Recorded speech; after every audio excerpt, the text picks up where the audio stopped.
Welcome back to Julie's Village. I'm glad you're here. As a reminder, if you would like more information or to be added to my wait list for receiving consulting or coaching like services to provide support or information for your specific situation, please feel free to reach out to me at juliesvillage@gmail.com. Julie's does not have an apostrophe. Today I'm going to continue with the next eligibility category under which a student can qualify for special education services under the Individuals with Disabilities Education Act.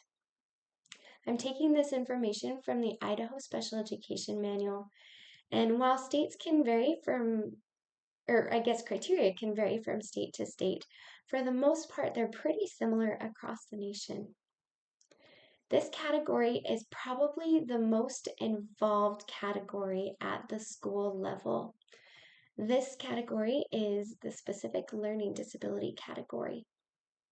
And this category looks at the process or the functioning of the brain, but it's looking for how a student listens, thinks, speaks, reads, writes, spells, or does mathematical calculations. It is due to, or this disability would be due to perceptual disabilities, brain injury, not traumatic brain injury, which we'll cover in a future episode, minimal brain dysfunction, dyslexia, and developmental aphasia. Developmental aphasia is difficulty using language that isn't exposed or isn't due to a lack of exposure or a difficulty with hearing. There's just some kind of developmental, um, just in the way that the brain has developed, that is causing this difficulty. This category comes with several exclusionary factors. If any of these factors are present, then a student would not qualify for special education services under this category. These exclusionary factors include a visual, hearing, or motor impairment. If those are present, then those are most likely the explanation for what is causing the difficulty. Another disability might qualify as a secondary disability, but it wouldn't be the primary disability. It would be a student would qualify under the visual, hearing, or motor impairment categories. It cannot be due to an intellectual disability. Again, that would be another category. And it cannot be due to an emotional or behavioral disorder. Again, that would be another category. It also can't be explained, if the need could be explained as an environmental, cultural, or economic disadvantage, the student also wouldn't qualify under this category. So if a student has had a disadvantage, like maybe they were raised in a transient family and there was lots of movement and they weren't able to have consistent instruction, that would maybe be explained by they just have some missing pieces of their instruction that need to be filled in another way. If there was an economic disadvantage, that might mean that there is a delay due more to a lack of exposure. Perhaps this child did not have as much exposure to written material, or because the family's primary focus needed to be on what was needed for survival. There may not have been enough exposure to some of those pre-academic skills, such as saying letter names or numbers, or identifying colors and shapes, and so there might just be a gap created by, again, this lack of exposure that needs to be addressed to help them to make gains in some of those academic skills. The next exclusionary factor is limited English proficiency. If English is a second language, and so they're not performing where they are expected to be on any skills that require that English piece, then a student would need that instruction more in English rather than in those basic academic skills. And again, they might need help catching up as they gain more proficiency with English. There are also other assessments that can be given, or specific ways that assessments can be given that can tease out if there is a learning disability in addition to this English learning. It can be, again, it requires a lot more involvement from a school team in gathering the evidence to show that is this lack of academic performance due to that lack of English proficiency, or is it truly a learning disability? Again, those assessments would take out the language piece and would just be focusing on skills. And it's especially helpful if the team can see how how a student was performing in their native language. If there's evidence that they were achieving where they should be in schools at in their native language, then that is a really good indicator that any difficulties at school now are due to that language piece. And that, again, that's an area that they need support in order to make those gains not a special education service. And then the last one is lack of appropriate instruction in reading or math, and reading includes all of the components of reading. So if overall they've had good instruction in reading, or appropriate instruction in reading, but there was a component of reading that they haven't had that instruction in, that appropriate instruction in, then that would again need to be addressed in a different way. They would need to receive that instruction, it just wouldn't come through special education services. So those are all of the exclusionary factors. So the next piece is that the team is looking for, is there low achievement? And the areas that they're looking for low achievement in are oral expression, listening comprehension. So just real quick, oral expression is just their ability, like it sounds like, to express themselves verbally. Are they able to clearly communicate their thoughts and ideas verbally? Then that listening comprehension is just their ability to take in information auditorily. So are they able to listen to a story being read out loud and understand the basic parts of that story? Do they know who the characters were and what happened, and can they retell a story? It's looking at written expression. Again, are they able to communicate verbally clearly, but then when they go to write, it just doesn't translate onto paper, and the things that they're trying to express just don't make sense when they go to write them down. It's looking at basic reading skills. And some of those basic reading skills are things that really impact reading fluency and reading comprehension. But those basic reading skills could be some of those phonological skills. Are they able to hear the individual sounds in words? Are they able to rhyme? Do they understand basic ideas of concepts of print? For instance, that books need to be, like how a book would be held to be read. Do they understand reading from left to right, turning pages from left to right? Those are some basic concepts of print. Do they understand parts of a book, a title, as they get older, subtitles and headings, things like that? Reading comprehension is their ability to understand what they're reading. So if they're reading just to themselves or out loud to themselves, can they then retell some of those basic parts of the story again, or tease out most important information? Can they summarize what they read? Reading fluency is that like speed and accuracy that they're able to read at. Can they sound out words? Are they able to read things so it just, I guess one way to say it is just the flow of their reading. Is it choppy? Does it get broken up? Are they a very, very slow reader?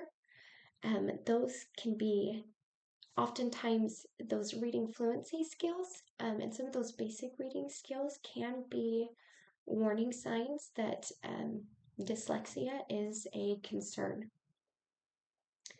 Then the last two pieces are math calculation and math problem solving. So math calculation is just looking at numbers and being able to, numbers and symbols, and being able to solve an equation. And then that math problem solving is being able to take more of like real world math, like in story problems or in diagram form. Can they take that information and then apply those calculation skills to solve the problem and come up with a solution? So those are all of the areas that can be assessed under this category to see if there is a concern there, to see if there is low achievement. The other areas that they're looking, or the other main area that a team is considering, is just those psychological processing skills. So the team is going to look to see, are there patterns of strength and weakness within those psychological skills? And we'll talk a little bit more about those as we continue on. As a team gathers this evidence, there's certain things that have to be included in that evidence gathering. So a team can conduct some of this prior to any kind of referral process, or they can continue it after a referral has been made. So if there's concern for a student, then a team would need to reach out to parents and make sure that you as a parent are aware of what the concerns are and how the school team plans to address those concerns. And they will then most likely start some kind of intervention.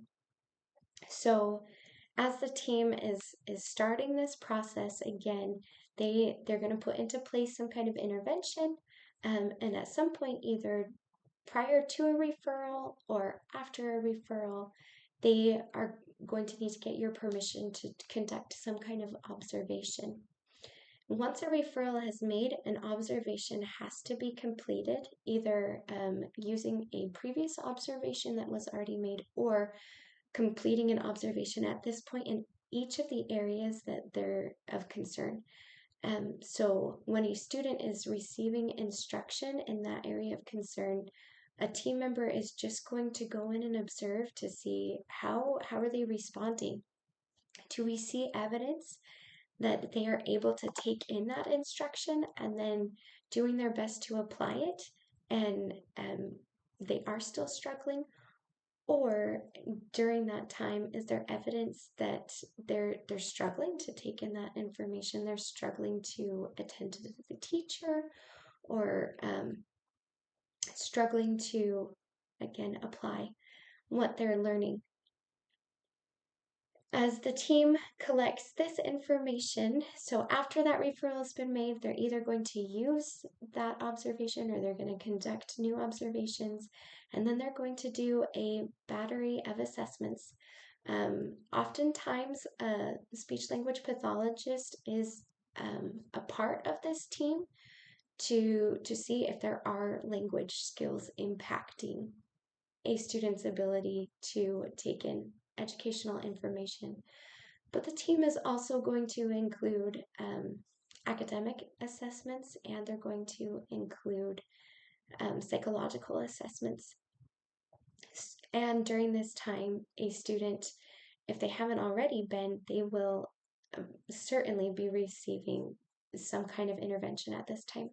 This intervention would be either through an RTI, which is response to intervention, or MTSS. That's a multi-tiered system of supports. And that means that the student is receiving general education instruction with their peers, but then they will also need to be receiving smaller group instruction specific to those areas that have been seen, those areas of concern. Then as a student receives that intervention, again, you as a parent should be informed. The team should let you know what intervention will be provided and how it will be provided. And that how it will be provided is letting you know how many times a week and how many minutes each time that a student is pulled into this small group setting. Then they will let you know which specific areas they'll be targeting in that intervention. Then a team will also show as as you're considering this category, a team would show how a student responded to that intervention, and that will be shown through a graph. And this graph would include an aim line, a trend line, decision points, and rate of improvement, along with norms of expected performance of peers, the same age peers, same grade peers. Specifically those same grade peers. So that graph is going to show the team how the student did. Where should they be? Where they were expected to be? Did they make that growth? Were they not making that growth? How wide is that gap between the growth that was expected and the growth that they did make? And again, right along that, where are their peers at? And how wide is that discrepancy all along the way, both for what you expect the student to be able to do and what their peers are doing. And then a summary should be included, a summary statement explaining what that graph is showing. So with that graph, if the student is not making adequate progress, either that gap is widening or not closing between what they should be or what they are doing and what peers are doing, and also what they are expected to be able to do at that point and what they are doing. So if this were truly just a gap in learning, then we're expecting progress to be at a certain point. But if it is more than just a gap in learning, then that progress probably won't happen, which would be an indicator to the team that, yeah, we need to keep looking and see if further supports are needed. Then academic testing will occur along with this. And in that academic testing, what they're looking for to see if a student would qualify under this category is there in one of those areas that they're looking at, one or more of those areas of low achievement. So again, that oral expression, the listening comprehension, the written expression, basic reading skills, reading fluency, reading comprehension, math calculation, and math problem solving. Those are all the areas that would be considered. They need, in their academic testing that they do, they need to test at least 2 subtests in each of those areas. It can just be one composite score, but that composite score has to include at least 2 subtests within that area. And what they're looking for is, are they at least 1.5 standard deviations below the mean on this, or do they have a standard score of 78? That's about the same. So if they're 1.5 standard deviations, then they would be at 78 or below for a standard score. If there is evidence that if all things are pointing to, yes, there is a specific learning disability here, but these scores aren't right there at that 1.5, then there can be a little bit of leniency.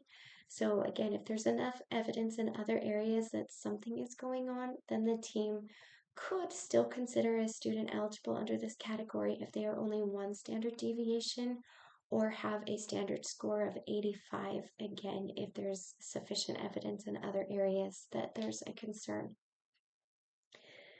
One of those other areas includes this patterns of strengths and weaknesses in that psychological processing, and some of the areas that usually a school psychologist would assess are memory, those phonological skills, processing skills. They can look at other areas as well, but those are probably the biggest areas that they will be looking in. So the team will collect all of this information, that those observations, the academic testing, the psychological testing, and then this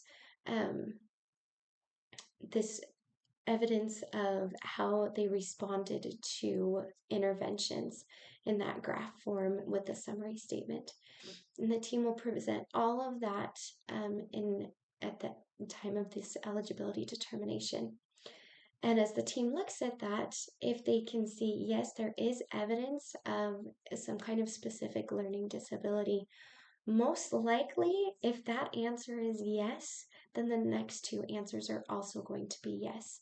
But if a student is showing that they are having, for instance, difficulty with processing speed, but then you look at the other areas and they are performing pretty closely to their peers, they're making adequate growth in their interventions, then they might just need to be supported with some accommodations. But again, it's pretty typical that if your answer to your first question is yes in this category, then you are going to say yes, there is an adverse impact on educational performance. And then that next piece, is there a need for specially designed instruction? Most likely the answer is going to be yes. We need to relook at how we are addressing this student's education, and we do need to provide some different means of instruction. Oftentimes, that specialized instruction, or within that specialized instruction, the team, if a student is really going to make progress, what you would expect to see from the team is that, yes, they are still going to provide in that area, that general education instruction, because you don't want to widen that gap. But then when it comes to what a student is individually responsible for, that is primarily going to lean on where their instructional level is at. So if their reading fluency as a fifth grader is that of a first or second grader, then while they need to be exposed to that instruction, that accountability piece would be, are you doing your best at your level? So they would still need to be receiving that RTI support or MTSS support, so that intervention would still need to be happening for them. But then they would also need to be receiving that specially designed instruction. So as a team, as a school team, that can require quite a bit of coordinating in schedules to make sure that that can happen. But again, that prevents that widening of that gap. That intervention piece, if all a student needs is intervention, perhaps one of the best ways I've heard it explained is that that instruction is what everybody is receiving, that grade level instruction. Oftentimes that's referred to as your tier 1 support. Everybody is receiving tier 1 support. Then that tier 2 support is the intervention, and that intervention would be anything within the year that a student is receiving instruction. So for instance, if a student is a fourth grader, then anything that they should have, any skills that they should have gained in fourth grade but they haven't yet, they would need to receive intervention to help them make those gains. If they're in the first half of fourth grade, then you would look back at the second half of third grade to consider for that intervention piece. And that is your tier 2 your tier 2. Then your tier 3 is if they need any instruction beyond that one year. So if you need to go back to previous grades. So again, if you're a fourth grader, at the beginning of fourth grade, you would look back if they need anything from the beginning of third grade or prior to that, then they need those tier 3 supports. That again doesn't always mean special education. If it was just a gap, then receiving that intervention they should show progress and growth, and that would indicate that they just need to continue to receive those interventions until they close that gap. Some students just need a short period of intervention. Some students need a longer time of intervention. But if they are not showing that progress and that they're closing that gap with those tier 3 interventions, now that is the time that the team has evidence to say they need those special education supports. That was a lot to cover. It was a lot of information. One other piece that I forgot to mention is that there needs to be evidence again that they received that appropriate instruction. And that evidence is found by 3 factors. One is their attendance, as a student's attendance. If there are attendance concerns, then most likely this need is due to that lack of receiving instruction because they just weren't there to get it. Then the next piece is looking at evidence of appropriate instruction. Has the student received instruction from those research-based curricula that are provided? Usually a district will adopt curricula that is research-based, and that there needs to be evidence that that has been used with fidelity and efficacy for a student in multiple grade levels. Then the next piece was that education provided by qualified personnel. So again, if there's evidence that yes, they've been using that research-based instruction, they've done it with fidelity, and yes, it's been provided by qualified personnel, they have been at school, their attendance is within what is expected for a student to be able to make these adequate gains, then again, that would be part of this discussion that we could say that yes, a specific learning disability is present. Okay, so yes, that was a lot of information. And if I've missed anything from any of my colleagues that you would like to include in here, please feel free to add that to the comments. If you have questions or additional information that you would like to share about specific learning disability, I invite you to leave that in the comments. If you have other questions or topics that you would like to see addressed or people that you would like to see interviewed in future episodes, I invite you to leave that in the comments as well. And if this information is helpful to you and you feel like it would be helpful to others, I invite you to like, share, subscribe. All of that makes this content more accessible to people and will help get the information out to those who need it. Thank you so much, and I'll see you next time.